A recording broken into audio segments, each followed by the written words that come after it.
shit. Hold on. There we go. All right. We are going to count it down like we always do in 3, 2, 1. Eddie and Ray are friends. That's why Ray's walking his bike instead of riding home, so he can be with his friend Eddie.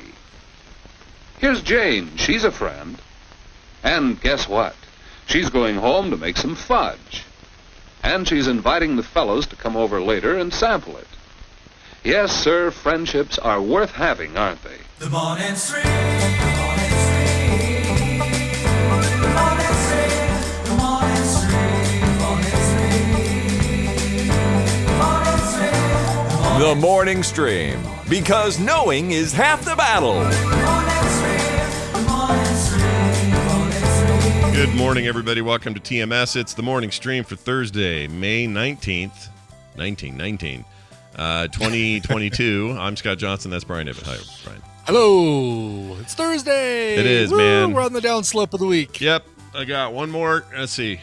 About 30 hours till my wife gets back. So, Oh, my gosh. I bet you're counting down. This is a long time for her to be away because this is like a solid full week, right? Yeah, a whole 7 days. And she, I was talking to her yesterday. They went floundering last night in the dark. I do that anytime I podcast. They went a floundering, which basically means they walk around the beaches of Bay St. Louis and catch flounder. Really? And you bring it back, and those cook up real nice and have a nice little flounder dinner thing. Yeah. It's all been about like getting back to all their southern roots. All the siblings went. All the husbands and wives all stayed home. So these were just a sibling trip, and all they've done is like crab and have a big crawfish boil and go pontoon boating and. She is going to come back with so many yummy recipes. I'm envious of the food that you're going to be enjoying over, the next several months. Like either that or she'll be sick of it, right? She'll be come back and I can't do southern food. Possibly, yeah. Which would really suck because I want to benefit from her exit. Anyway, that'll be... Hello, Jamie, that one's for you. That one's here for you, buddy. All right, we're going to start things off today with something that I hesitated as to whether I should share it or not, but I've decided I think it's the right place to do it. Also, I don't know for sure if this person's serious because it's the internet and I don't know anymore. I can't tell anymore if anyone's ever serious anymore. Yeah. So I hope this is serious because I wanna. I do too. I hope they write back. I don't even know what shows they listen to. I assume they listen to this one, but here's what they wrote. I crossed their name out. I'm not here to smear anybody's name. I know. It's very nice of you. Here's what they say. I'm done with Marvel, I think. Suddenly the Hulk is a girl now? ? Oh no, I should read this exactly how it was written. I'm sorry. Oh, okay. I'm done with a Marvel, I think. Oh, with a Marvel. Yeah. I think. Suddenly the Hulk is a girl now? ? Enough is enough. Capital or lowercase w. Will you be talking a stand on your shows about this? I assume he means taking. Uh-huh. Or letting it slide like other woke things. Signed, Anonymous. All right.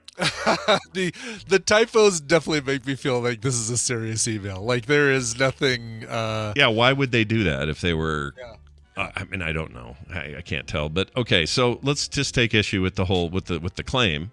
Suddenly the Hulk is a girl now. I assume this is referencing She-Hulk's trailer, She-Hulk Attorney at Law, which they showed off for Disney Plus, the new series. I'm excited about that. Like the trailer, they look great. I was really wondering how they're going to do. There's just one point where it's like, oh, is that Shrek? Am I looking at Shrek there? A little bit of Shrekin going on. Little bit of Shrekin, but no, Tatiana Maslany is going to make a great Jennifer Walter? Jennifer Why am Walters. I thinking? Is it S? Yeah, right. Because I'm thinking, right. I'm I don't want to confuse her with Jessica Walters, the late great Jessica Walters. Jennifer Walters. Yeah, I think that's it. Now I'm going to argue that this person who sent this message maybe didn't see the full trailer because in the trailer the Hulk is in the trailer. Sure. The actual, Bruce Banner business. Right. Well, I'm also thinking that they're unaware of the last 40 years of Marvel history where there's been a She-Hulk. Well, that part I am 100% sure 40? of. 40, yes. Yeah, 80 something, right? Early 80s for her. I think 80. I think 1980. Jim Starlin created her? I think so. Oh, I could be wrong. Or was that a late Stan Lee edition, maybe? I can't remember. I'll have to look it up here. Well, I mean, I see what you're saying. Created by Stanley and John Buscema. Yep. Oh, okay, there it is. Right. Let's see. And you were right about the year, 1980. So the Savage She-Hulk #1 is where we first saw her in 1980. Right. And, I mean, were there people then that saw the cover and went, did the Hulk She-Hulk transition? is a girl now? Yeah, what happened? Was a transition going on? I'm going to boycott Marvel for... Did that happen then? No, or are we only that absolutely. stupid now? Is that how stupid we are now, is the question. Yeah. That's well said. That's how stupid we are now.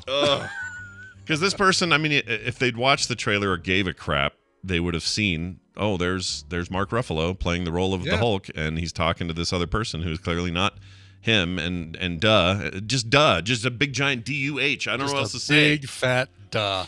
I have nothing else to say. I don't know what to say if this guy's listening. I don't know if you're serious. We should take a stand, or we should talk a stand, Scott. All right, let's talk a stand right now. Because I don't want to let this slide like the other woke things. Let it slide. Here's my stand. Tell me they're going to make a black Spider-Man. I'm done. Yeah, no kidding. I'll bet that dude probably thought that too when he saw Miles Morales and went, "What? They made Spider-Man black? What? There's a Spider-Woman now? Oh, I'm done." Yeah. I mean, I don't know what to say. Because I really feel this lately. I feel this thing of like... person's really going to poop when they see Thor Love and Thunder. Oh, Oh, boy. they'll lose their minds. Yeah, watch that trailer. You want to see who Thor is? I don't want to give anything away here, but... but no, like... I can't tell... The irony is over. Parody is gone. I can't tell anymore. This person might be totally yanking my chain. Could totally be, yes. I don't know. I don't know. But also, I could see somebody saying this because everyone's stupid now. So I don't know. I don't know I don't know how to take it except to say, do a little research. If you're hearing us talk and you're serious about this, go read up on the history of She-Hulk. A really great recent run of that comic happened, and I cannot remember who wrote it or who drew it. But it's amazing. It's very good. My guess is that the tone of the trailer reminded me of that read. Oh, nice. Okay.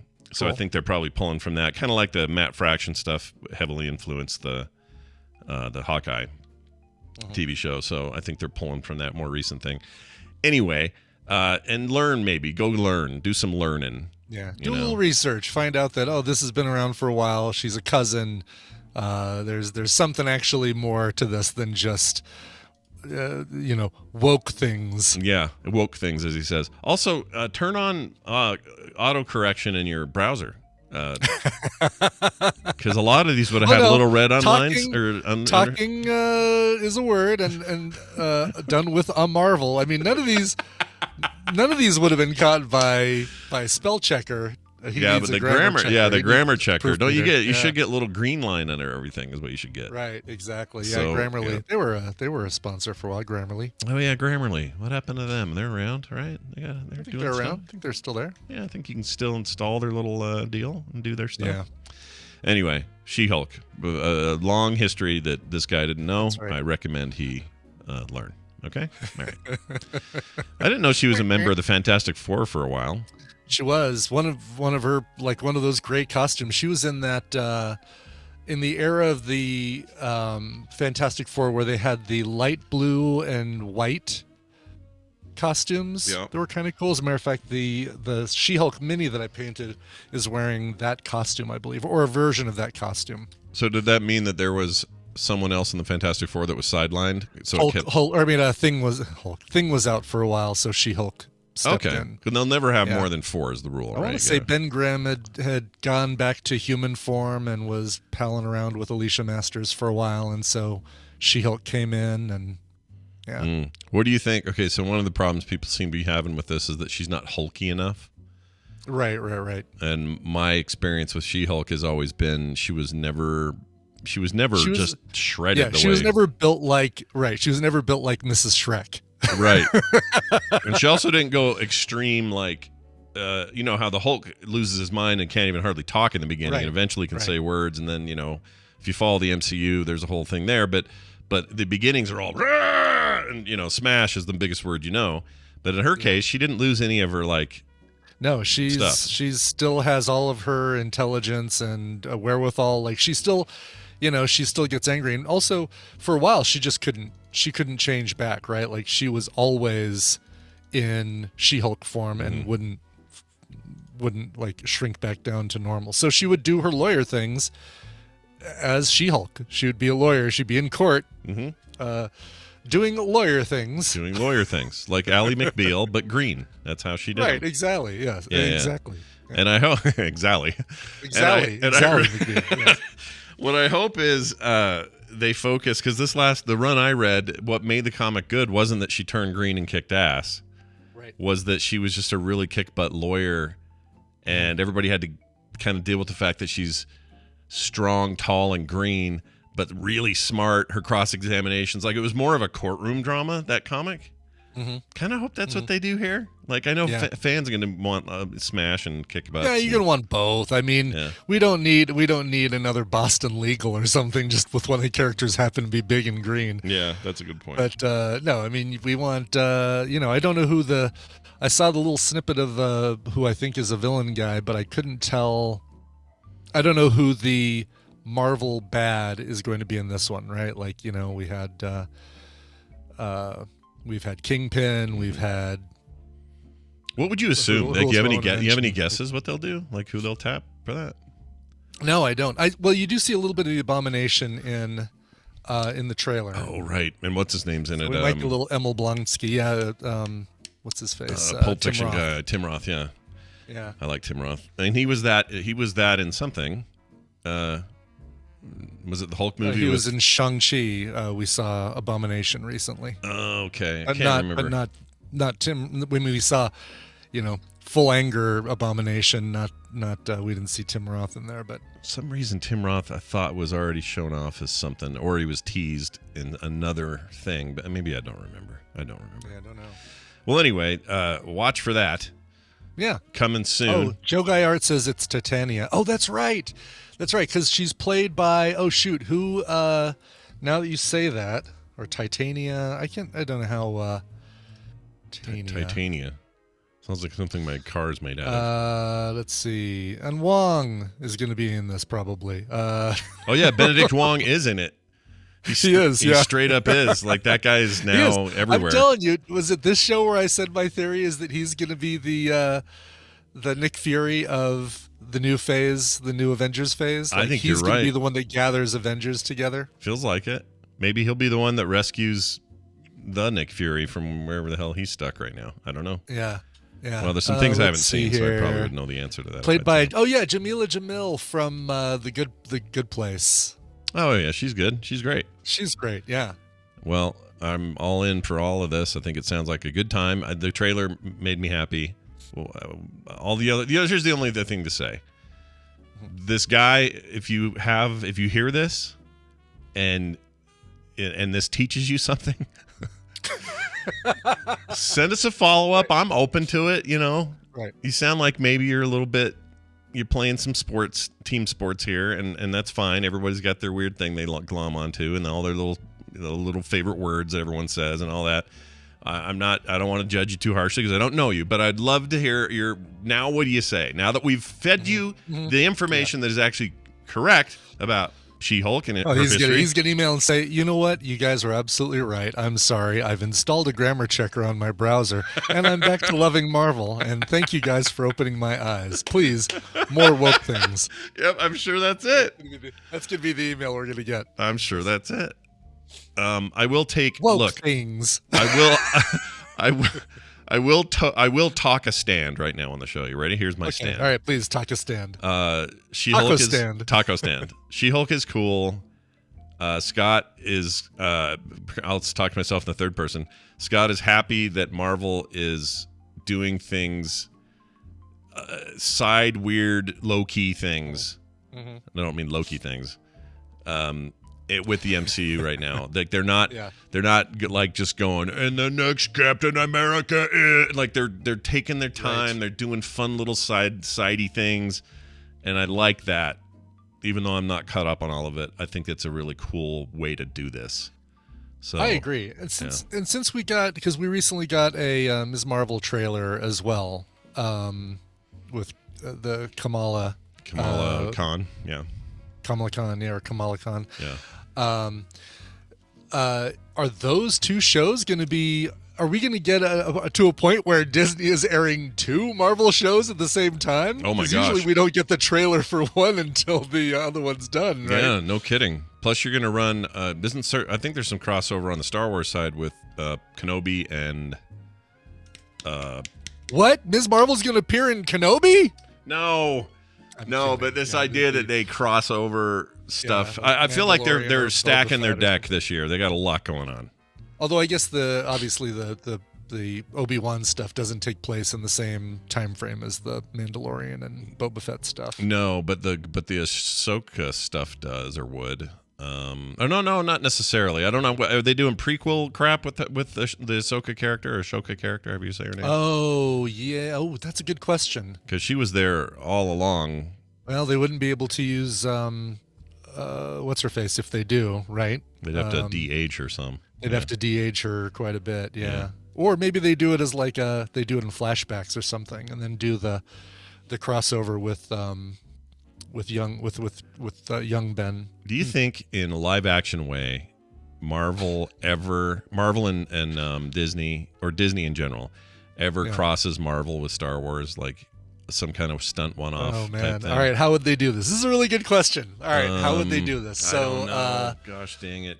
no, you know what? They can't because in Civil War, Tom Holland talks about The Empire Strikes Back and taking Giant Man down like they did the Walkers in that old Star Wars movie. Okay, you're right. So they've acknowledged they live the MCU is. They've acknowledged that Star Wars is a movie in the MCU. Yeah, they can't. I don't think they can do it either. Like, you can get away with this in comics all the time, like that Doctor Who TNG crossover, and you can do weird stuff in comics, but I don't think you can get away with it in live action like that. Could you do it in Star Trek? Could you say Star Trek? I think Tony Stark has ruined any possibility of a lot of these crossovers with the nicknames he's given people, right? So we can't, we'll never get a Point Break MCU crossover.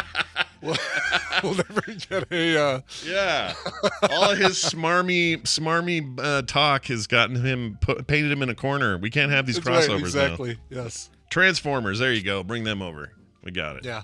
Transformers meet please don't X-Men Sentinels. I don't know. Then I will be done with a Marvel, I think. That'll be the last Marvel movie you see. Exactly. I'm done with a Marvel. Hey, you know fantastic. what so this is so cool. So yesterday, Tadpooler Mo Ginsburg. Oranos, and I'm sure I'm mispronouncing their name, but they said, hey, if you ever see the On the Hook food truck come through Denver, you need to go and check it out. It's excellent. On the Hook. It's like, On the Hook. Yeah, I was like, okay, On the Hook sounds good. I don't know. Can I predict? It sounds like fish, maybe some sort of fish. It is fish. Yeah, I follow the website, and sure enough, it takes me to their menu, which is like fish and chips and wild caught Alaskan cod and chips, right? I mean, they literally have three things on their menu. Yeah. Fish and chips. Yeah. Extra fish, Yeah. extra chips. It's like you walk up and basically they just say, how many orders would you like? They don't even do anything like outside of that. Sure. So I'm like, okay, well, I'm at their website looking at things. It says, see when we will be in your area. And so I click over there and it's like, they're in Wyoming and New Mexico and, Montana and bouncing around in all these different places.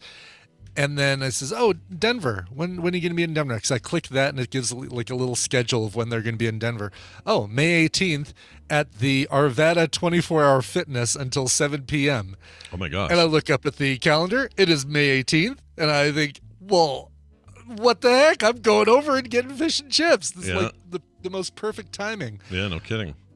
How was it? I'm going to tell you that I am going to keep their calendar on my alerts list, and whenever they're in freaking Arvada, I'm going and getting fish and chips from them. It was fantastic. Well, let's see. We had some good fish and chips in Ireland. We had the best fish and chips in Ireland. The best fish and chips in Ireland. The best, yeah. It's never been better. However, this is some of the best, good, not over-breaded, crispy breading, thick, fat French fries with it, chips with it. Yeah. Yeah, this is Oh my gosh, dude. yeah. Okay, look at the photo. Yeah. Well, I have to wait until June. Sorry, is this May? Yeah, I have to wait until June 12th, but they're going to be right up the road from me on June 12th. There you go.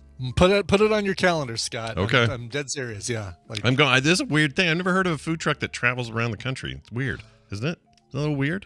It's mostly the West, but this wide earth, yeah, absolutely. I would think that it'd be, we're in Colorado. We just have one truck in Colorado and it zips around all these other Colorado spots. But, yeah, that's and maybe usually they what I'm do. used to. Maybe they have.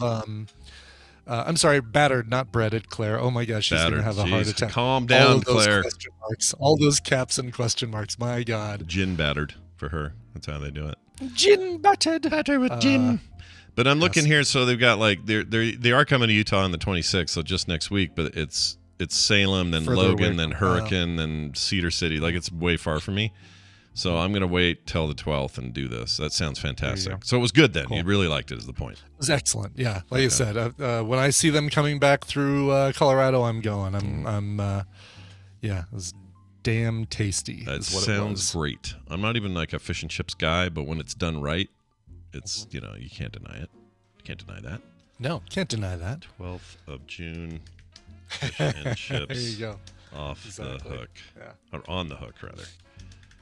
Because that's the whole thing. All right. Well, now it's written down, and now I will get it, and I will contrast and compare when we come back. There we go. Yep. But right now, I did send the Oh, yeah. I did send the Crazy Neighbors, the Wisconsin Crazy Neighbors, there last night. I said, it's really good.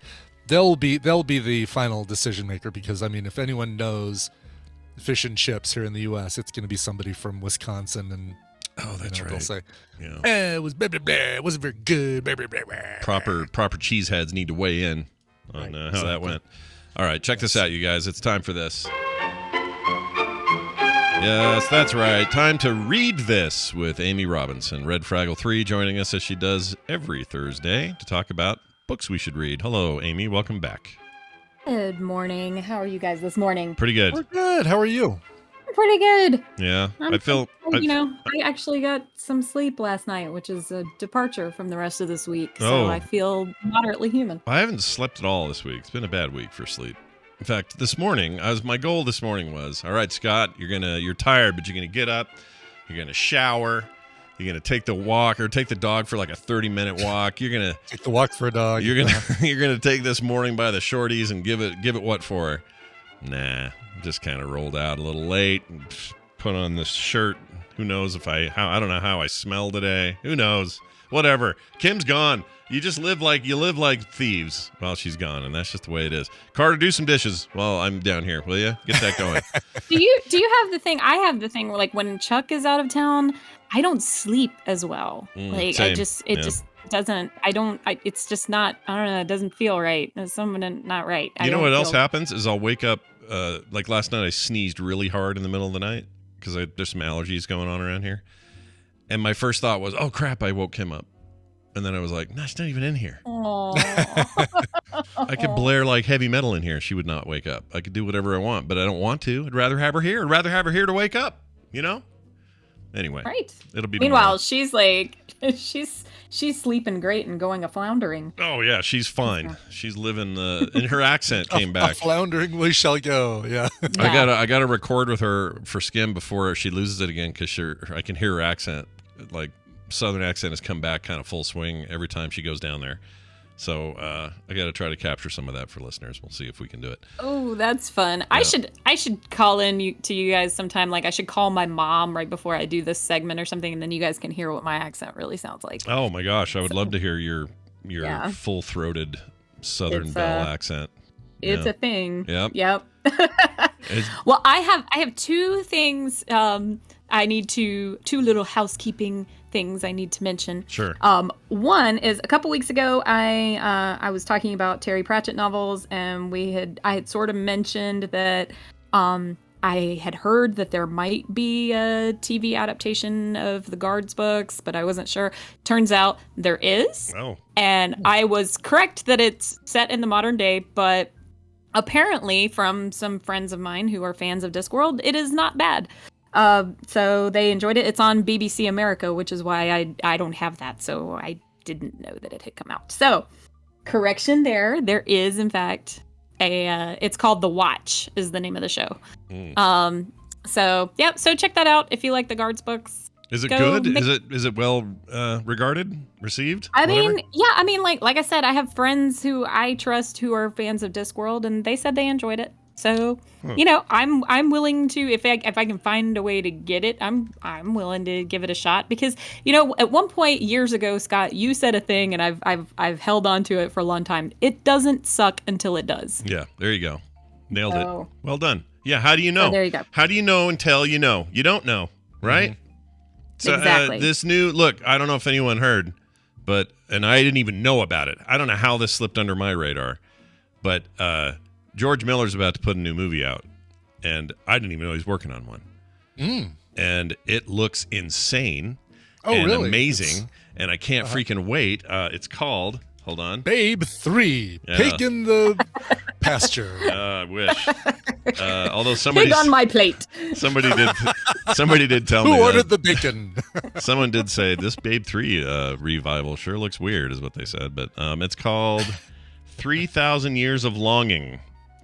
It's completed, and it's got Idris Elba, Tilda Swinton. Here's your summary. Oh, you had me at Idris Elba. I know, and then I had you again at Tilda Swinton. She's great. Mm-hmm. A lonely scholar on a trip to Istanbul discovers a jinn. So like I guess those are like DJINN jinn. Yeah, like those, as opposed to a Claire jinn. Yeah. Yeah. That's all I think of when I say Jen. Who offers her 3 wishes in exchange for his freedom. What she wants is love, but can and should he grant it to her? That sounds like, who knows what the hell all that is. All I know is George Miller's making a movie, and the trailer looks crazy. So I'm losing my mind. I'm so excited. But hey, that's one example of it won't suck until it does. So right? Exactly. My husband always says whenever we see a movie or something and we're like, I heard this wasn't good. My husband always says, I hope this is the best movie I've ever seen. There you go. See, that's such a good positive attitude. I agree. Right. Like, I mean, why would you go into an experience expecting it to be bad? Yeah. Right? Like, you hope that it's good. Because then your expectations are low, Morbius, and then you won't be disappointed, Venom 2. Yeah. Sure. Oh, yeah. Well, you can expect a thing. You'd be like, okay, I'm here seeing, some horrible, I don't know. I can't think of a thing right now, but I'm seeing something that looks campy and dumb. I expect it to not be great cinema, right. But I can still hope that I have a wonderful time watching it. Yeah. I think you probably will. Well, all right. It's good to have you here. Let's dive into these books this week. So you've got 2 files for me, but I guess one is the book, and then the other is the thing that made itself based on the book or something. So. Yeah, let's go ahead and play the audiobook one, the one that's labeled audiobook, and then I'll tell you about it, and then you can decide if you want to play the other clip or not, like based on if we have time. All right, here we go. I went into Dad's study and found his biography of Francois Rabelais. I liked reading biographies of writers, even if, as was the case with Monsieur Rabelais, I'd never read any of their actual writing. I flipped to the back and found the highlighted quote. "Never use a highlighter in my books," my dad had told me 1,000 times, but how else are you supposed to find what you're looking for? "So, this guy," I said, standing in the doorway of the living room. "Francois Rabelais. He was his poet, and his last words were, 'I go to seek a great perhaps.' That's why I'm going. So I don't have to wait until I die to start seeking a great perhaps." And that quieted them. I was after a great perhaps, and they knew as well as I did that I wasn't going to find it with the likes of Will and Marie. I sat back down on the couch between my mom and my dad put his arm around me, and we stayed there like that, quiet on the couch together for a long time until it seemed okay to turn on the TV, and then we ate artichoke dip for dinner and watched the History Channel. And, as going-away parties go, it certainly could have been worse. Well, that sounds like Will Wheaton to me. Yes, it is Will Wheaton. Yeah. So this book is it's another John Green book. It's called Looking for Alaska. This was actually his first book that he published, and yeah, so the narration is done by Will Wheaton, and so I get kind of a twofer because there is a TV series that goes along with this book. Now, I will say this is a young adult novel, but there's a lot of mature themes in it. So this is not for, don't just like hork this book at your 12-year-old and tell him to go have fun. Right? Like, Sure. there's a lot of drinking and, underage drinking and sex and smoking and that kind of thing happening. So, Sure. Parental guidance is advised. But it is a really, really good story. I have a story about reading this book. It's slightly spoilery, so if you don't want a spoiler, like fast forward a little bit. But everybody knows when they go to read The Fault in Our Stars, right? You know to have your tissues ready for that book, right? Yeah. I mean, you're reading about teenagers with cancer. It's not a spoiler that it's going to be sad. What? Yeah. So, Sorry. you know what you're getting with that one. Yeah. So that was my first introduction to John Green as an author. And I read The Fault in Our Stars and, of course, was weeping copiously. And I needed to just like jump into another book. And I thought, okay, well, his first novel, Looking for Alaska, that one, that'll be safe, right? Yeah. No, you need No. tissues for that one too. And I'm Oh, not going to geez. say why. I'm not going to be quite that spoilery, but no, you definitely have the tissues ready for this book as well. And I actually, it was the middle of the night and I was doing the insomnia. I'm reading, and I got to a really page-turny point in the book. And then I realized what had happened and I texted my friend and I was like, what the hell is wrong with John Green? Why does he want me to bawl like this? Yeah. This sounds like books I need to make Carter read. Continue. Yeah. Yeah. I mean, they're great, but yeah, it is to be read expecting to, need some Kleenex. But it's great. And I recently found the TV show is on Hulu. That's the other clip I sent you. So if you want, we can play let's play that because I'm curious play the trailer tonally for it. what this is like. Yeah, so let's play the Hulu. You say is where this is showing. Yes. All right, I'm gonna play it real quick. Here we go. What do they call this? What's the name of the show? Was it It's called Looking for Alaska. Oh, yeah, okay. Same. And John Green was an executive producer, so it's a pretty so far it's a pretty direct adaptation.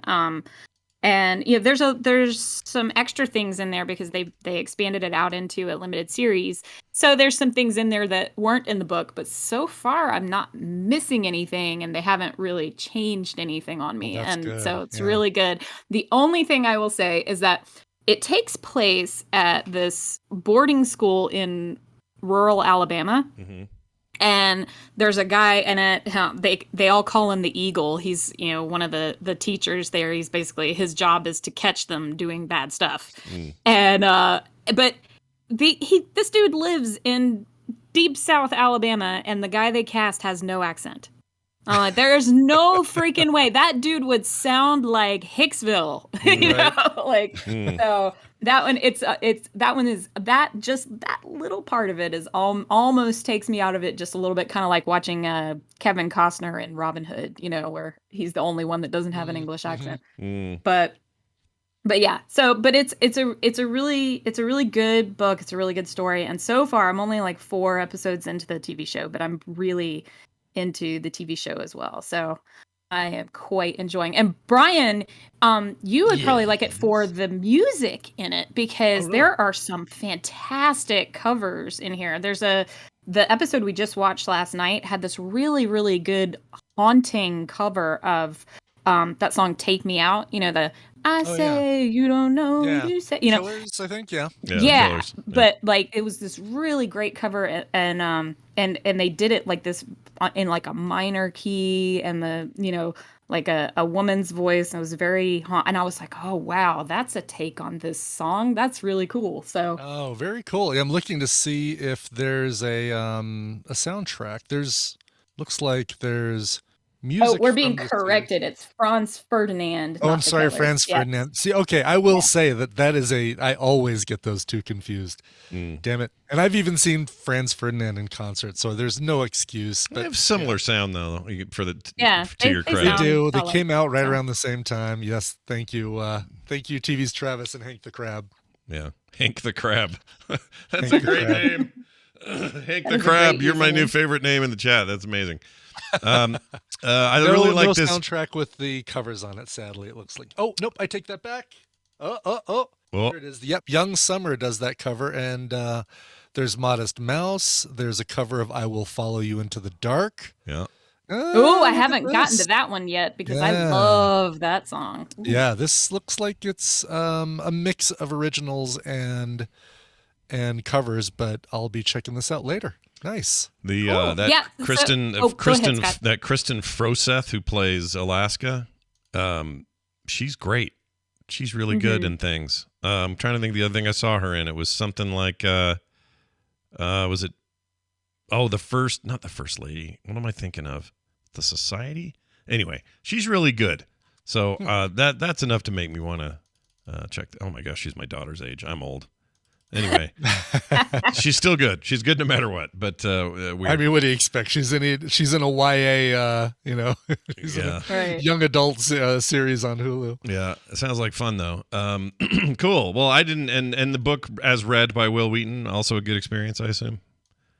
Yeah. I mean, this is one where I haven't consumed the entire audiobook, but I typically like Will Wheaton's narration, so I would say yeah. I like this one for just reading it myself. Yeah. But yeah, and I've read it a couple times. I do have to kind of prepare myself for reading this one, but it's worth it. It's worth reading. It's good. Well, again, it's called Looking for Alaska. The 2019 miniseries is also available on Hulu, so you can catch that if you want to. And of course, the book and audiobook found wherever you find audiobooks and books. Very nice. Anything else going on for you before we see you next time? Oh yeah. So Brian, I'm sorry. Yes. I ruined Guess the Connection last week. I have such a thing with games. I'm like, oh, I have to play the game, and I have to. You know Wait, what? I have an answer, and so I just. you know what? was It's totally compulsed. fine. And again, I've got to compliment Chuck on being able to like he got it way quicker than I thought anybody would get it. So you didn't ruin it. You're absolutely fine. There's no. But it will cause me to put some new rules up on the Twitch overlay that I use. Well, next time, if I have won recently, I will text Just you what I DM think the me. answer is. Exactly, Yeah, yeah, exactly. I'll be like, okay, I know I can't win, but I want you to know Yes. that I got this. Yes. Very, very cool. No, but the person that we bequeathed the prize to still hasn't emailed me, so I still have those really cool prizes sitting here on my desk, and Oh, well. Oh, this I'll little check I them story. might out. roll Yeah. into tomorrow if if I don't hear from them. Yeah, a little bit of a redemption arc for you there, Amy. There. Yep. I was going to All ask right. you real quick. What was it? Shoot! You threw me with that. And now I forgot. It was a question about a book, and now I don't remember. Damn it! Gosh dang it! All right, I'll remember it later. I'm between books right now, and it was a question specifically about what I'm doing next, and I can't remember what the hell I was going to ask. Oh, okay. Start reading Discworld. Start and Is you now the should time? Start, Now is the time. You're saying I should now do is this the now. time. All right. You should This is the start place. Now's with the time. Mort. Start with a book called Mort. Mort. Okay. Yes, that Mort. That is my specific Scott recommendation for where you should start Discworld. Is it about a guy who wears plaid or about death? Because those are the two things that I think of when I hear Mort. It is about death. Yes. Okay. All right. But I mean, the capital D death, like in Sure. so, Yeah. I mean, if you've read Good Omens, it's a similar death character. Okay. So I have read. There- Well, yeah, I've there you seen Good Omens. I haven't watched it, but I like the death character in Good Omens. yeah. All right. Well, I'm wearing plaid, so I got half the Brian's deal done. I'll have Oh, to look at that. All right. Yeah, I'm good. I'll start reading it. Okay, that's you know what? That's as good as any question I would have had. So there you go. That's the Yeah, book I'll there you read go. next. That's my recommendation for you. If you need a book to read, go. Mort is a quick read, and it is a great introduction to Discworld. And that way, if you absolutely are like, ugh, I don't like this, then you kind of know Discworld isn't for you. But I know that it's huge, sprawling universe, and so it's kind of intimidating. So Yeah. I feel like it's good for somebody to give you like, okay, start here. Sure. Start with this one. No, I like that. I like a little bit of direction with this sort of stuff. So, thank you. And also, have a fantastic week. Make sure you look her up everywhere you want to look for her. She's Red Fraggle 3 on everything, and she's got a great TikTok account. So I recommend following that. Amy, have a great week. We'll see you next time. You do. Bye. Well, that was cool. All right, we're going to do one news story. It's going to be a good one, so sit back and... I know, one. I don't watch the news. It's the news, and it's brought to you by... Brought to you by Coverville today at 1 p.m. Mountain Time, twitch.tv/Coverville. We celebrate covers of songs that are now able to join AARP. Yeah, these are songs that turn 50 this year, and some of these songs may surprise you. Things Whoa. like Dr. My Eyes by Jackson Browne. Who would have thought that was 50 years old? Or Tumbling Dice by the Rolling Stones, or Hold Your Head Up by Argent. Listen to the Music by the Doobie Brothers. Anyway, really good covers of all of those things. Suffragette City by David Bowie, for Pete's sake, is 50 years old. And David Bowie did predict Kanye West on the cover of that album that this is featured on. Ziggy Stardust and the Spiders from Mars does have a sign that says K West on it. Oh, weird. Yeah. Weird. Well, I'm mad at them, and now I don't want to talk to them anymore because he's weird. Whatever. No, that sounds good. A good Coverville awaits all of you tomorrow at 1:30. That's right. Yeah. Not tomorrow. Today, Scott. Today's Thursday. Today, 1:30 Today's Mountain. Thursday. Today, 1 p.m. Mountain Time, twitch.tv/Coverville. Yeah, why did I say 1:30 and why did I say tomorrow? I don't know. Yeah. You'd like me to do this tomorrow at 1:30? I could change it if you really want me to. I could No, totally we'll be in the change middle of our play date. We can't have that. So Right. forget it. Oh, that's right. Playdate tomorrow. Oh, can I? That's interesting. Can I do a Guess the Connection tomorrow? I'll make it happen. Yeah. We're going early, so you should, right? Should be able to. Yeah. Yeah. I'm gonna make it. All right. Real quick story. A mystery monkey in the news. Pretty excited. Mystery monkey. Yeah. Mystery monkeys are always exciting. This is in Borneo. They say it may be a rare hybrid monkey, and scientists are actually worried about it. So 6 years ago, tour guide Brendan Miles was traveling down the Kinabatangan River. Do you think that's right? Sure. Did I get that right? I think that's exactly right. Yeah. I don't know. I don't feel good about it. Kinabatangan. Batangan. Kinabatangan. There you go. That's probably it. That's probably it. This is that river in the Malaysian part of Borneo. He spotted an odd-looking primate he had not seen before. He snapped a few pictures of the monkey, and then, upon reaching home, checked these images. At first, I thought it could be a morph of the silvered leaf monkey, meaning a member of the species with rare color variations. But then he noticed other details. Its nose was long, like that of a proboscis monkey, or proboscis monkey. You know the kind with the weird... Yep, with the weird... yes, with the very prominent proboscis. Yeah, the Jimmy Durante looking one. Yeah, exactly, yes. Ask your dead grandparents about that guy. Cha-cha! My only connection to him is cartoons that made fun of him. That's it. Totally. Yep. It's exactly Growing up right. watching Bugs Bunny on the weekends, you would see that guy once in a while. The other connection you should have is it's a mad world, because he's the guy that starts that whole thing. His car goes, like, he's the one who has the car accident and then says, "It's buried underneath the big W." Oh. And then he dies and everybody races off to go deal with it. So this is where I admit I've never seen that movie. I know. Oh, let me be the Scott to your Carter and tell you need to watch It's a Mad World. It is. I'll do it. I just have never done it. Dude, this is like you're going to spend the whole movie going, oh, that guy's probably dead now. Oh, she's dead. Oh, they're dead. Oh, he's dead. Oh, she probably died right after the movie, Ethel Merman. But it's funny. Greg Verwalkman says the original. It is there never was a remake unless you count Rat Race. Yeah, Rat Race is no. From my understanding, since I hadn't seen it, true remake. I mean, it's similar premise and everything, very similar premise, but so like the Cannonball Run movies, are they in the same vein? No? Okay. That's more like this is an actual staged race that people compete in.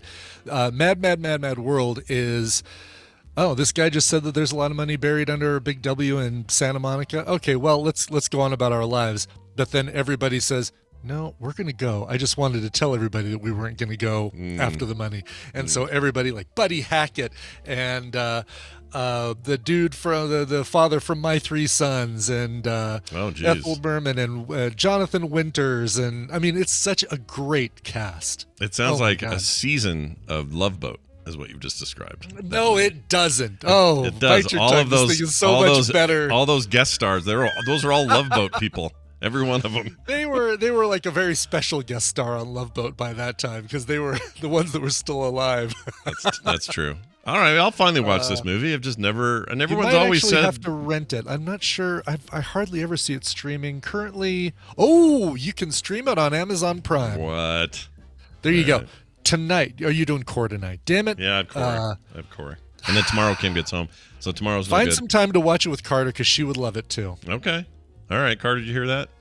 Brian's Jim freaking Backus, Milton Berle, Sid Caesar, Spencer Tracy, Mickey Rooney. Well, you had me a Jim Backus. Edie Adams. Yeah. Phil Silvers. Yeah. Who else you got? Not Art Carney. It sounds like you should be, though. Now we're getting into the lower. Peter Falk, Norman Fell, Mr. freaking Roper is in this. Now that's your Love Boat right there. That guy was. Yeah, he's Love Boat for sure. Stan Freberg, Don Knotts, Buster Keaton. Jeez, Buster Keaton. Carl Reiner. Buster Keaton was alive? Buster Keaton was alive. Jerry Lewis, Jack Benny, Doodles Weaver. Doodles Weaver. Thank goodness I'm finally... Doodles Weaver. And I don't know who that is. And the Minneapolis Symphony Orchestra. Oh, man. All right. Well, I'm going to watch it. Yeah. Anyway, it's so good. Yeah, it is. It's so good. The point is they found these monkeys that aren't supposed to be crossbred. That was such a monkey hole. It wasn't a rabbit hole. It was a monkey hole. We went down a monkey hole. But they're worried because they're not supposed to be hybrids of these two species. And they're concerned about what that could mean for stuff. So that's your whole story. That's the story. I like where we went instead. I'm much happier where we went. It's totally fine. Yes. Did you, by the way, to a far better place? Scott. I just realized something. That girl that was in the Finding Alaska show that we were just talking about, she was in a movie called Prey. And then I was like, oh yeah, there's so many things called Prey. Video games, there's multiple video games called Prey. Everyone gets confused. And then I forgot, in summer 2022, this year, we're getting a movie called Prey, which is about it's the origin story of the Predator. And it's set around the world of the Comanche Nation. Yeah, and guess who directed that? Freaking Dan Trachtenberg directed that movie. I'm so excited. That's way cool. Good. Yeah, set 300 years ago, by the way. He's that guy who did that short featuring Portal. Yeah, it's a Portal short. That guy. Yeah. The Portal short guy. He did the pilot for The Boys, I think. Oh, did he? That's right. Yeah, he did. And then 10 Cloverfield Lane. Yeah, he's great. Which I thought was really good. Dan's legit. He makes cool shit. That rhymed. I didn't mean to. Anyway, we're going to take a break. When we come back, my sister Wendi will be here, and got a really interesting topic today. So stay tuned for that. Before that, though, we need a song, and Brian brung it. Sure. Let's look at David Knutson. It's probably just pronounced. No, I think you do pronounce Knutson. I knew a Knutson growing up. Yeah. Hey, this dude is from Minus the Bear. One of that new crop of bands that has 3 words with the word "the" in the middle. Cage the Elephant, Young the Giant. Also from the band Botch. Really, he's got a brand new solo LP called "The Only Thing You Have to Change Is Everything." This thing came out this week, or I'm sorry, last Friday. So it's out. If you like this song, you can go listen to the rest of it. This is so good, man. This is the song Varv, V-A-R-V, from the brand new album, The Only Thing You Have to Change Is Everything by David Knutson. All right, we'll see you on the other side. As for you, there's 2 musts. You must be Jewish and care about it, and you must not smoke.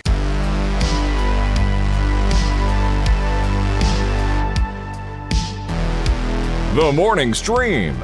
Lights, camera, Kong!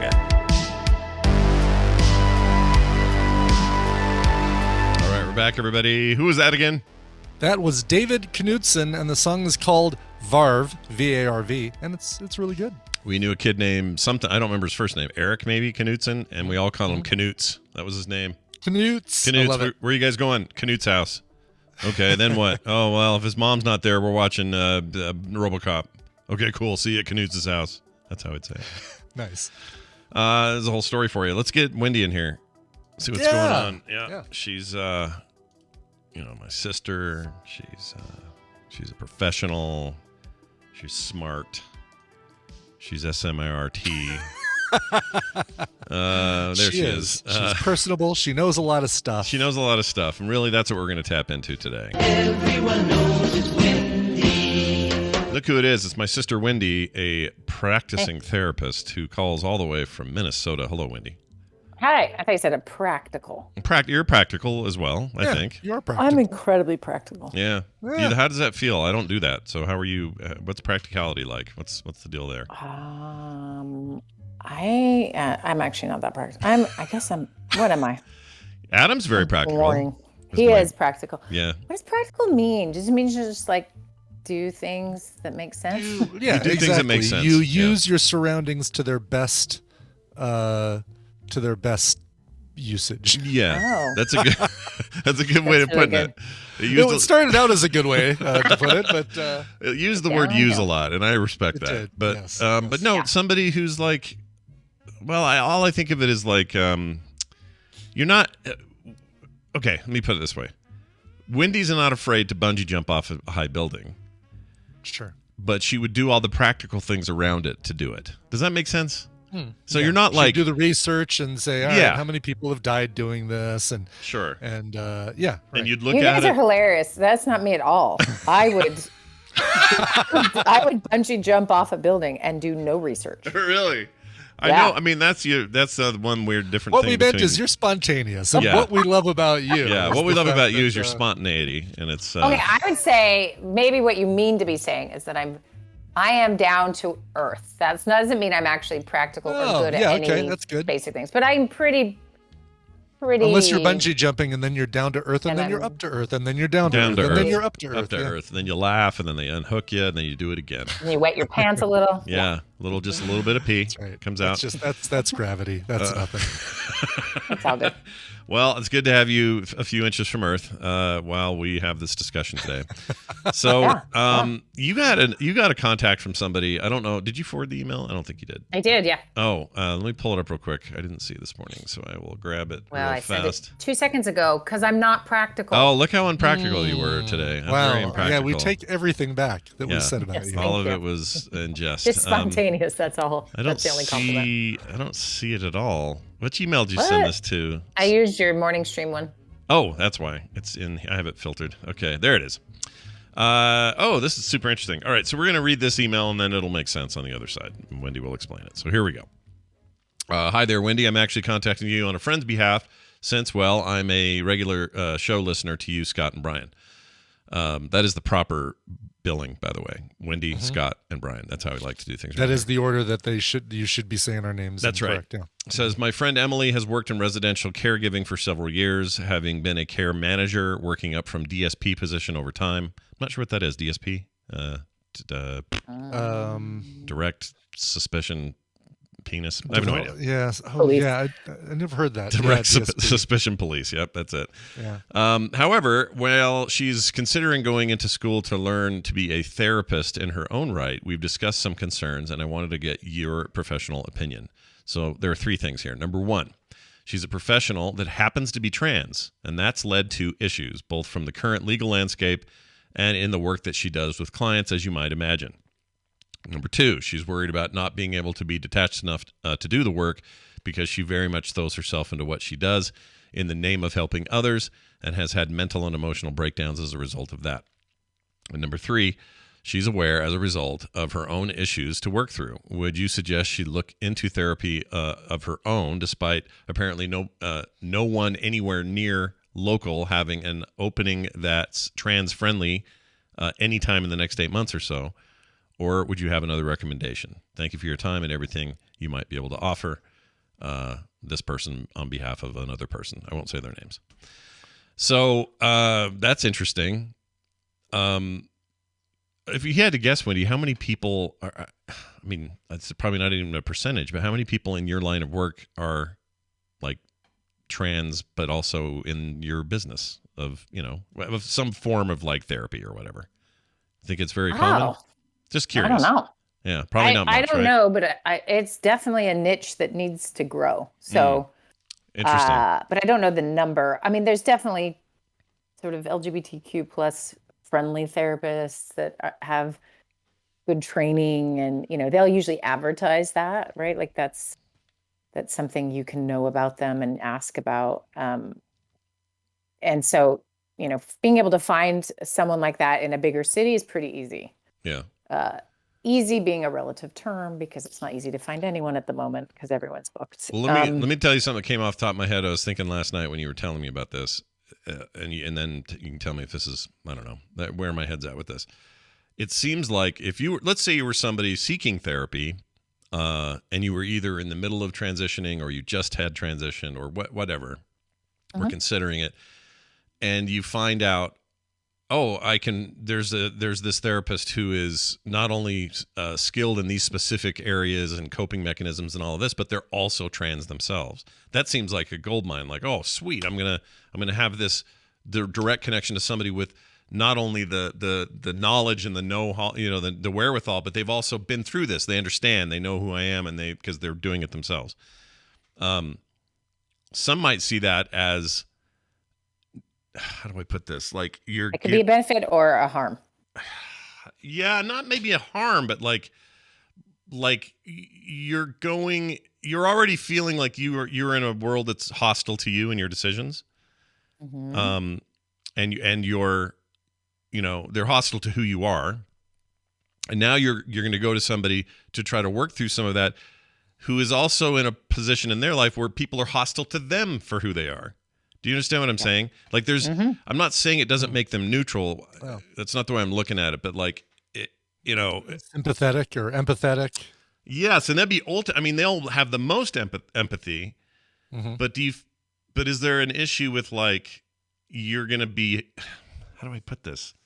You're not robbing Peter to pay Paul. I can't think of a good analogy for this, but do you know what I'm trying to say? Like, is it okay? So, yeah. Well. Okay. I'll put it in therapeutic terms. Like, so the therapist's background should not matter. In fact, it poses some danger when it's exact same as your background, because therapists have to work pretty hard to not project their stuff on their client. So we have some words here. So one is countertransference or transference. So you think of transference, I'm transferring my feelings onto you, right? Countertransference is that your client comes in, tells about some trauma they've had, same trauma you've had. You are now picking up on their experience, and you're reactive or reacting to it, and you're not in your best sort of neutral state of positive regard towards the person because they're triggering this sort of part of you, right? And so, not that you can ever avoid any of that, because this is just humans talking to humans, right? But when you get very clear about what your lines are, like, I'm this or that, or I only work with these people or these different people, you're usually drawing a boundary about what you're sort of, you do your best working because you don't get triggered in that realm. A lot of therapists come from, they're helpers, right? The residential caregiving is, there's an extension of like, get more education. You're really good at talking to people and listening to people, and they feel better after they talk to you, so you can see how you would, progress from there. I've known lots and lots of women in my life who had no professional degrees, but were lovely people and very good listeners, and would say to me when they found out what I did, just, oh, I've always wanted to do that. Because it just kind of was a natural extension of some of their natural skills or gifts or whatever, right? Sure. And so you have caring people. You also have people who've been through some things, very commonly, because most people have been through some things, right? But maybe they needed help and they got help, and that inspired them. Like, I have a friend who's an orthopedic surgeon. He was born with a club foot and like all sorts of physical challenges. And his buddies through his childhood we're orthopedic surgeons, right? His life has been altered forever for good because of that. So that was a driving force, even when he didn't make it into medical school twice. Like he's there now, which is amazing, right? But that mattered so much to him, how they were treated. So sometimes you'll have therapists that came from that kind of background where they got good help, or they just feel called to it, or whatever it might be. Now, so the actual what I am and what I work with, that has to be dealt with by the therapist, which is really what the question this friend is asking, and for her friend is this a good idea when, she is trans, she's had all sorts of issues. It's currently a pretty scary time to be openly trans and have, sort of the news every few minutes is something horrible. And you're just not sure what's up and down. Yeah. In that regard, to just jump right into, I'm going to do this and I'm going to help other people and not maybe have a good grasp on your own stuff. That's the concern I'm hearing from the friend is like, is she detached enough to do the work? And I'm going to say right now, there's no such thing as detached enough to do the work. You have whatever triggers you and whatever doesn't. So I'm detached enough to do the work because this doesn't trigger me, versus, someone coming at me with all my same stuff. That's going to trigger me. I can't detach from my own self. And so it's because you're not working with a robot, you're working with a human, right? But these very sort of obvious challenges that this trans woman is going to be dealing with. And then, she wants to create it. Maybe she wants to create a niche for trans clients. That's a great idea, but you can't do that. Just like any therapist shouldn't really do any of this without working on your stuff, right? So working on your stuff before is great. Often programs will have you do therapy while you're in the program. And, just as much as the work you can do without having to work through it because your client brought it up, the better, right? Like you're just going to be a better professional if you can make sure you've gotten your own care. And that's true. I think if you've heard me talk long enough, that's true for parents. This is true for all the people, right? Like if you think of, think of anyone recently doing a thing that you're like, what in the world?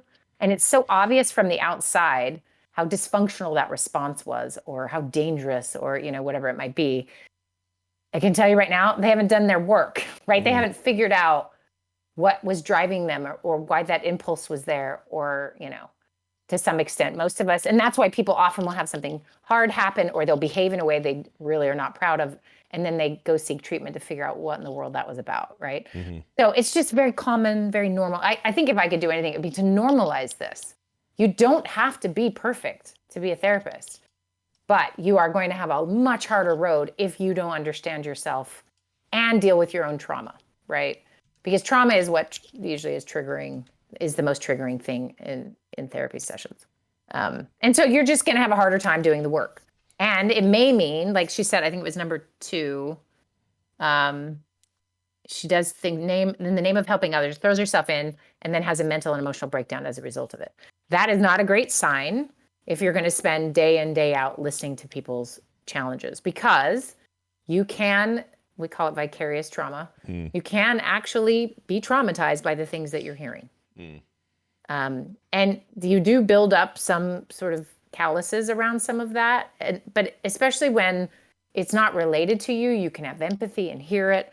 But if someone, like say you lost someone in a very tragic way, and then you have a client come in and talk about losing someone in that same kind of tragic way, and you haven't done your work, this is going to turn into your therapy session, right? So really getting, feeling solid before starting school would probably be important. Now, the third point was a problem is finding a trans-friendly therapist who has an opening locally. Ugh. that sounds And that's hard. why there's a need for her to work, right? Like you can see that there is a large gap in these services. And this is going to be true everywhere, unless you are in a big city. Even still, I don't know if I mentioned this last time, but I recently met a therapist, and what we normally do is exchange cards so that we can send each other referrals if we need to. And both of us are like, do not send me anyone. Like this, it's like the opposite now. It's like, I'm not going to give you my card because I don't have any room. Everyone's burned out. Like, it's just, as you all know, for the various reasons. This is not a time to be starting up with a therapist if you haven't met one yet. It's hard. Yeah. It's really hard. But I have a couple suggestions. Okay. First of all, do you guys have anything to say? Because I'm on a roll. No. Keep rolling. No. Roll like the wind. Or however. This is an area that I definitely don't feel like I can contribute to. Right. Yeah. Right. So number one, it is really important to find someone who is trans friendly.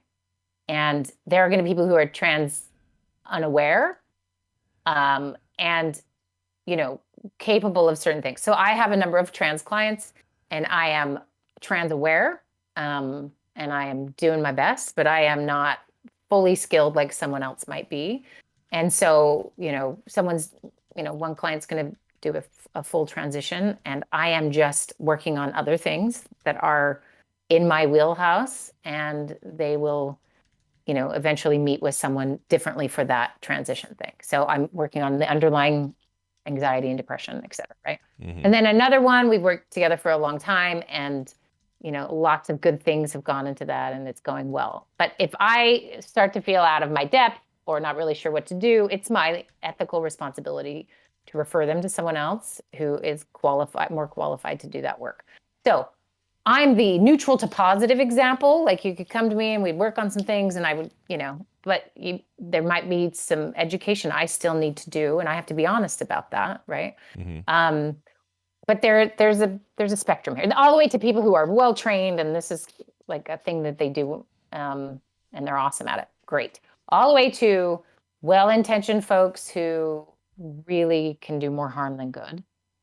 And so, especially when things can feel very suspect, right? Like, you're not sure. Is a little bit like going to a bricklayer to learn how to do accounting. You know what I mean? Like, just the wrong person for the wrong job. And I guess the hard part is, there's an assumption. I guess I will admit there's an assumption on my part that if you are a working psychologist who's seeing clients all the time, that you're just kind of up on everything. Yeah. But that would be like saying every dentist has the latest equipment, and that's not always true. Some of them are still jamming silver. Not at all. And we have to do training all the time. It's most states it's 40 hours of continuing education over a 2-year period, and you don't think 40 sounds long, but it is when you have to do it every 2 years. And so you really should be upping your skills, but you may be hyper focused on this, and you can't study everything, right? And your practice could just be a different thing. And then there are folks who have agendas, and that's because humans sometimes have agendas, right? Like, they're uncomfortable. They haven't worked on their own stuff regards to LGBTQ stuff. So they really shouldn't be seeing somebody until they are at a different place, or that's just not a good fit for them because they haven't figured that out or whatever. And not everyone should be seeing everyone, right? Though we sort of often are like generalists because you have to be sometimes, that's not always accurate, like you're saying. But also just like that, it's a vulnerable place to be, right? You're going to open up about how you're feeling about all these things. And so there's this concept of self-determination that you can understand. And when a client comes in, you have to meet them where they're at. And what's tricky is, this has been a recent thing that's happened for one of my clients, is just having someone be so supportive of her trans identity. She's just telling her what to do. You got to do this and this and this, and this is the only way you're going to be happy because their kid or their friend did it.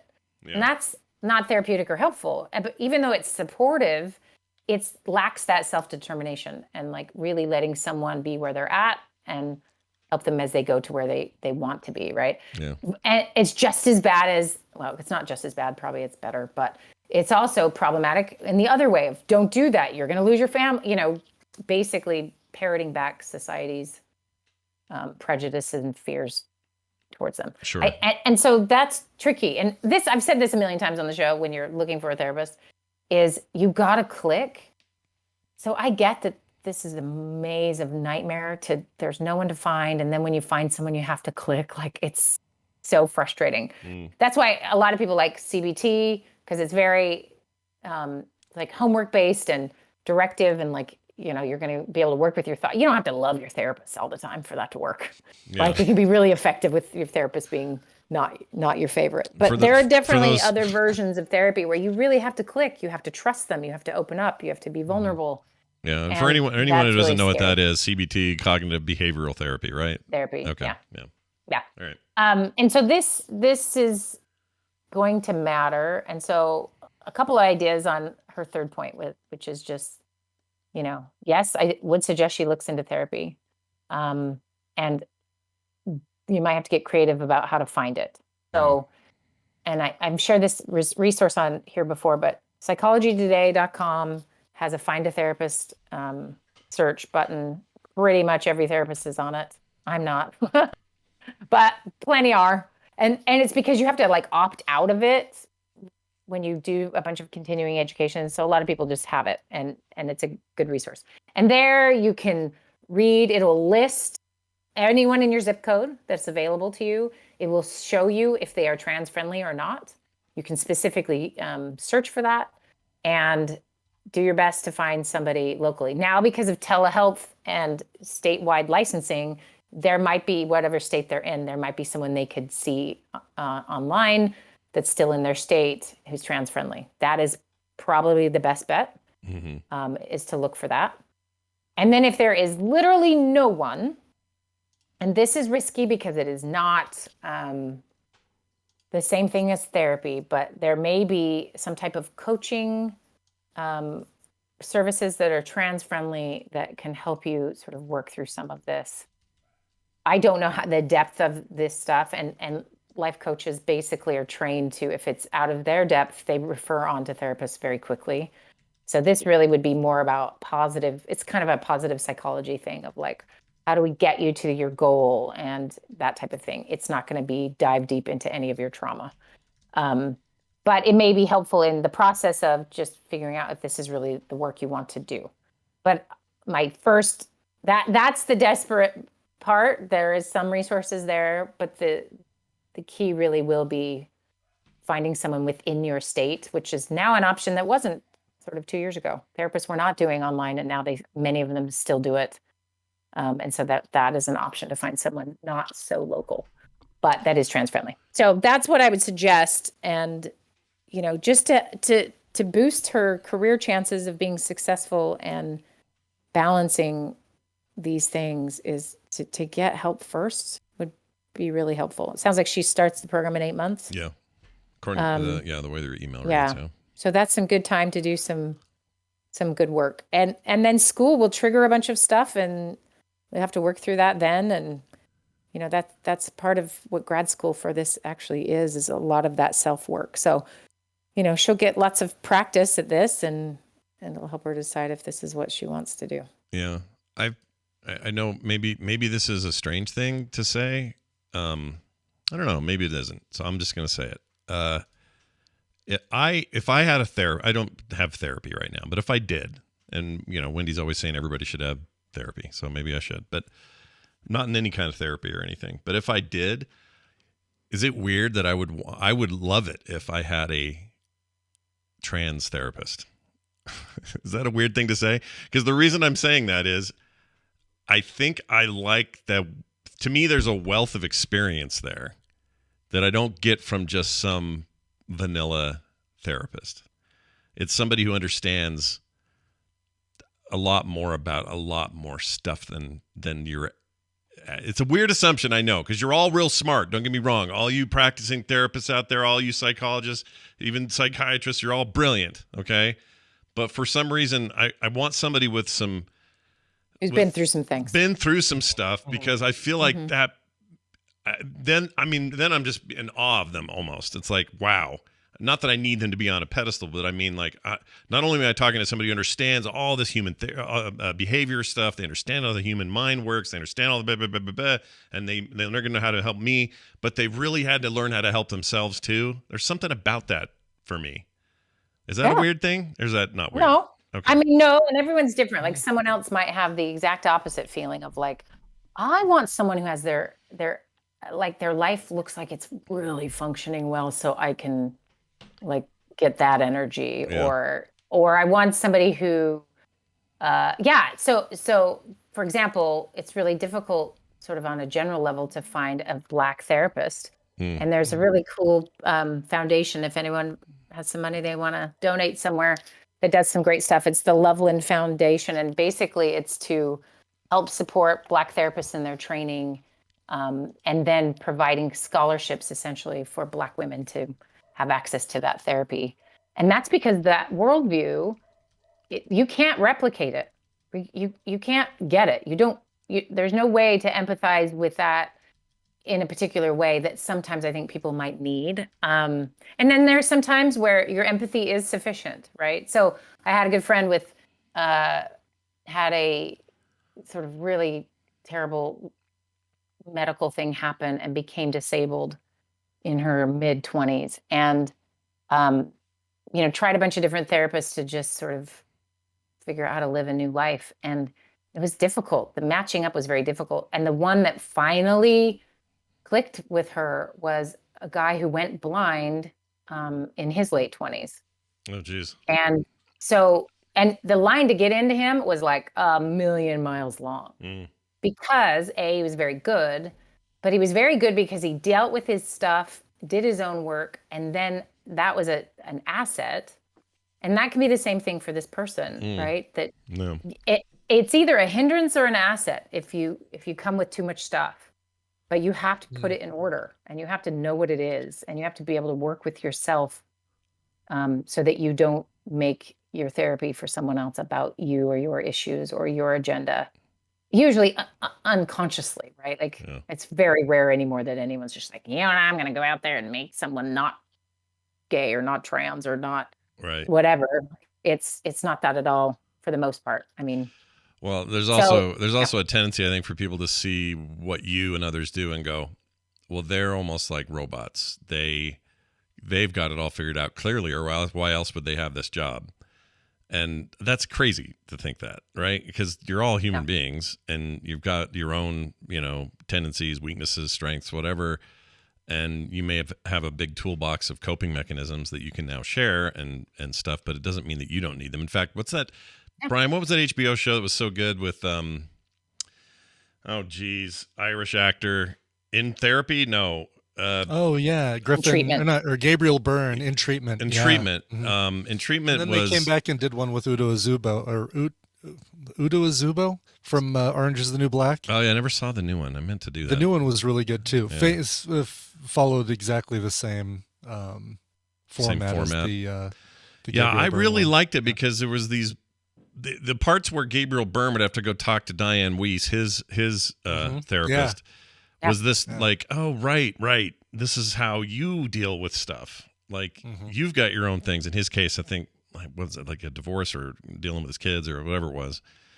Yeah. And it's just so easy on the outside to see this. I do this with doctors, too. Or I think a lot of people do it with doctors and professionals of lots of types, but especially those who deal with, like, human beings. So whether it's your mental health or your physical health, you see them and you just think, well, they're obviously 8 levels above everyone else.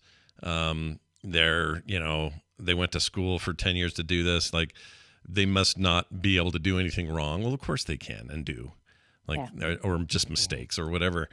And I think that's an important part of this. For whatever reason, I think it's important anyway that we at least acknowledge that, these are people. And people, sometimes therapists go on vacation. So everybody, it's going to be all right. Yeah, that's true. Right. It's like a teacher a little bit. Like they live in the school. They need to not be outside of the school. Yeah. They just exist there. And part of that is because when you're really relying on someone, and for a period of time, sometimes it's that therapist is like helping hold your life in their hands, right? You're incredibly vulnerable to them. And when that's the case, sometimes we need that perfect person to be kind of perfect. Yeah. And so, that's understandable. And then here's where it's tricky, is that therapists and doctors also know this and have also thought of doctors and therapists this way. So there is a huge pressure to know all the answers, which is why sometimes people can do work out of their scope because they want so bad to have the answers and find the answers and work hard to get the answers. It's not usually because they're jerks. It's usually because they're just really trying to help everyone because they're supposed to know and they're supposed to be able to do it and they're supposed to be okay. Yeah. Which I think the pandemic was a great little lesson, especially for me, of like, oh, what happens when I'm in the same pandemic as my client? That's new. Yeah. You And don't it you don't have to really live in some diminishes your rarefied air capacity. where there's no pandemic where Wendi lives. It doesn't work that way. Everybody has It doesn't. And sometimes we'd be talking about homeschooling our kids. Well, Pete's outside my office door, hot glue gunning his hand to, I don't know, something on fire. And I'm telling my client about it, and I'm like, oh man, should I pay you? I don't know whose therapy this is right now. Like, yeah, it was really difficult to figure out that line, and I had to just stop reading stuff and paying attention so much to news and things because I was just like losing my capacity to not be traumatized myself. It's really hard. And so that's why therapists need therapists, and that's why therapists need colleagues to work it out through and talk through cases and all those different things. And everyone's at a different place in their training too. So it's like I wish we could, you can still be helpful, but also infuse a lot of compassion with, everyone's growing and figuring things out. And so this friend of this emailer maybe end up being fantastic at this. Right now, looks concerning, right? Like, whenever she's really helping others, she has emotional mental breakdowns. That does not seem like a good idea. And so it's that, where she is at this moment is not where she will be after 2 years of graduate school and 4,000 of supervised hours and, working in clinics and with people and doing her own work. It's going to be a very different place. Mm-hmm. That's a lot of stuff ahead of you. So, support and having people with you as you do it, it's going to be important too. It's nice having this friend reach out for I this know. person. Sure, Cool. yeah. It's really cool to see that the kind of support. So I don't know. I think you're on the right track, and I think it was a good discussion today about what to do and how to do it. And also, if I could just get, go ahead. oh yeah, I was just gonna say if I can get I would like a black, gay. You and your categories. Black, gay, little person, trans. That's trans. I want. therapist. That's the therapist that I want. Someone who's been through it all and come out. She is on the booked other side until 2026. Sorry. Yeah. And she'll be like, excuse me, heterosexual white guy. What do you need? I know. Look, I will sorry, fully copy you have this. problems with combo meals? Darn. Let me see if I can help you with that. Yeah, seems pretty lame. Yeah, but goodbye. whatever. Anyway, sorry, you were going to say something, Wendy. Oh, cut you off. now I forgot. Oh, Yay, look at that. This is what It's I do. so easy to get me to forget things. Just say something else. That's what happens to me. I had a question earlier for Amy when she was on for her book segment, and I forgot what the crap I wanted to. I still don't remember. What do I even do? Yeah, what do we even do? Yeah, I have a question generally, and I would love an email about this if somebody wants to divulge. Just generally the burnout people are experiencing. Yeah. And how, again, like the global experience of a pandemic, right, was just such a fascinating social experiment. And It might be fascinating yes. again Please, since the numbers more. are up. Yeah. yeah. And I feel like the sort of the winding down aftermath of this is interesting in some of its global application as well. And just the numbers are showing it in lots of different ways. But just anecdotally, there's not a client I have who's not a little burned out, and everyone I know. And I just wondered if there's, someone want to talk through, and we could get into what are the actual symptoms of it, because it's not just burnout from work. I think we always think, oh, I'm burned out from work. Yeah. I'm burned out from taking care of kids all the time. I'll just switch work, right? So that's kind of been one of the things people have done in the past. They just switch it up and then they feel better or whatever. But I think it doesn't work. I mean, I shouldn't say it doesn't work happen. for everybody, but there are people I know who, myself included, like, you're like, I just need a couple days away. And then you do a couple days away and you're like, that didn't really help. Because all I did was think the whole time about this other thing and I still feel burned out. So it's like a different kind of burning out. It's like It is. big So existential I'd love to burnout. have someone's take that we could kick off from and we could Yeah, about. I would as well. So if anyone out there has any thoughts on that, send those in themorningstream@gmail.com. In the meantime, make sure you bookmark realsteps.org. Not currently taking new people, but when it does, you're going to want to have that handy. And yes, and if you have, well, I promise we won't email you many times, but if you want to sign up, get on our email list. We're going to send something out in the next week or so that's some previews of some different things we're doing, and we'd love people to. We're actually going to interview a few people if anyone's willing, and you don't have to have already participated in Real Steps. We'll interview some people who have, of course, and then we want to, see if anyone outside is willing to just talk through with us. Thank you. Talk with us through it with us. Through it with us. What they, just their sort of thinking and what has worked for them and not in the past, and just a little market research if anyone is bored. I know everyone's bored and burned out. Don't you want to talk to me about? Not bored, but definitely burned out. Yeah. Exactly. Yeah, so, that feeling of like, I wish I was bored. I would love to be bored. Mm-hmm. I don't know how to do that anymore. I've lost the ability to be bored. I don't know how to do it. I want to. I've tried. Yesterday, I was like, I'm going to sit in this chair in the sun for a while, and I'm just going to try to be bored. I couldn't do it. I couldn't be bored. I still had lots of ideas and lots of things, lots of stuff, and I was just still like, the time went too quick. Ooh, I could make that. Ooh, I could draw that. Yeah, it's too much. It's too much. I need boredom. All right. Doesn't happen. Anyway, well, it's always good to hang and chat. I hope that I hope Peter's not glue gunning anything to anything. That seems bad. Oh, he's making his own greenhouse now. And I said, hey, can't we just buy a little one? And he's like, no, I need the glass and I need a glass cutter. And I'm like, okay, no, what? He's going to retire. He's going to retire you guys. He's going to retire you guys. He's going to be the one that does the most amazing stuff. And you guys can just like easy street it for your golden years. Right. I'm telling you. Yeah. If I could get him out of a house and to school on time. Just glue gun him to a school bus and you're set. Yeah, you're all set. There you go. I don't know if it'll adhere that long. Hopefully, don't sweat. Just tell him don't sweat. It'll be fun. Don't sweat. It's fine. Have a wonderful week, and we'll see you next time. Bye now. Thanks, guys. Bye. Okay, see ya. All right, there goes my sister. She's off. She's out. She's off. She's in. She's out. All right, so programming note. Yeah. No PM edition tomorrow. Instead, we're doing an AM. Well, not AM. A noon edition. We'll turn into PM. It'll be instant PM. Instant PM for some of you. I guess if you live on the East Coast, it'll still be morning, or West Coast rather. But we are starting a play date at noon tomorrow. And I think probably I've been getting a lot of people poking me about Among Us. They just want to get back in there. I'm fine with that. Among Us, sure. I love playing that with you guys. So please bring it in. So anyway, that'll be tomorrow noon right here at frogpants.tv if you want to watch it live. And Brian, remind them again about your Coverville plans today. Yeah, Coverville today, 1 p.m. Mountain Time, twitch.tv/Coverville. Covers of songs that turned 50 years old today. And like I said, I put on a playlist while I was riding yesterday of 1972 hits. I'm like, oh my God, that song's 50 years old? Oh, that one's 50 years old? But the good news is I've got great covers of all of them, so that'll be coming up today.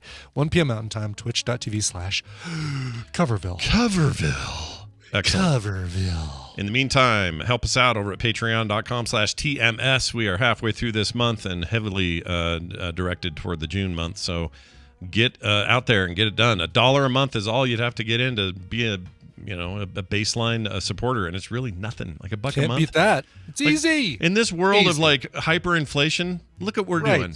Keeping it real, man. Exactly. Get in there for $1, even though everything else costs way more than that.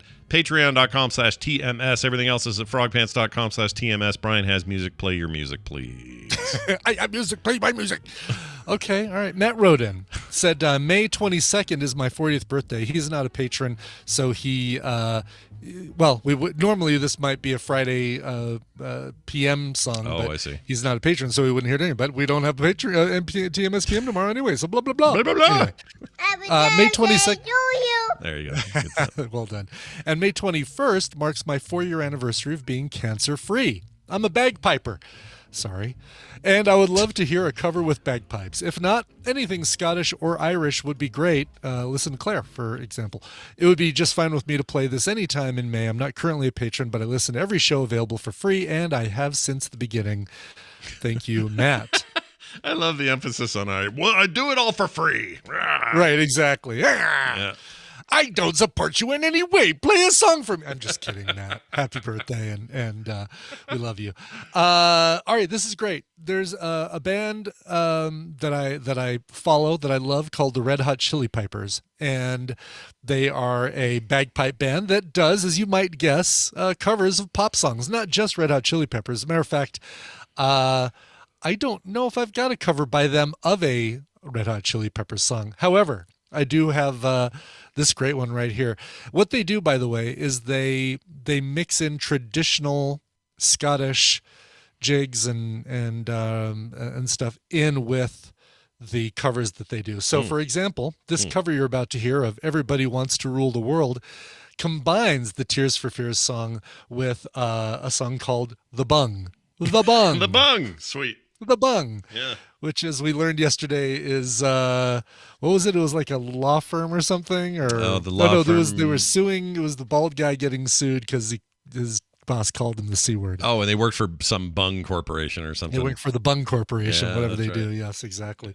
Listen, when you work with alcohol, when you're a distiller or a winemaker, the cork that you put in the keg, I believe, is called the bung. That's the bung. Okay. So when And you say it something plugs, got all and it bunged, plugs the bung hole. so when is you what say it something plugs. got bunged up, you mean it got the hole's been the bung hole. Yeah, Okay. the bung, the cork has been lost. Yeah. That's The what I'm bung. saying, yeah. All right.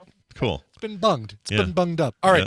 Red Hot Chili Pipers from the album Octane from 2016. Here's the cover of "Everybody Wants to Rule the World." See you guys at Playdate and the rest of you on Monday. This show is part of the Frog Pants Network. Frog Pants Network. Get more shows like this at frogpants.com. Let's be really honest. No.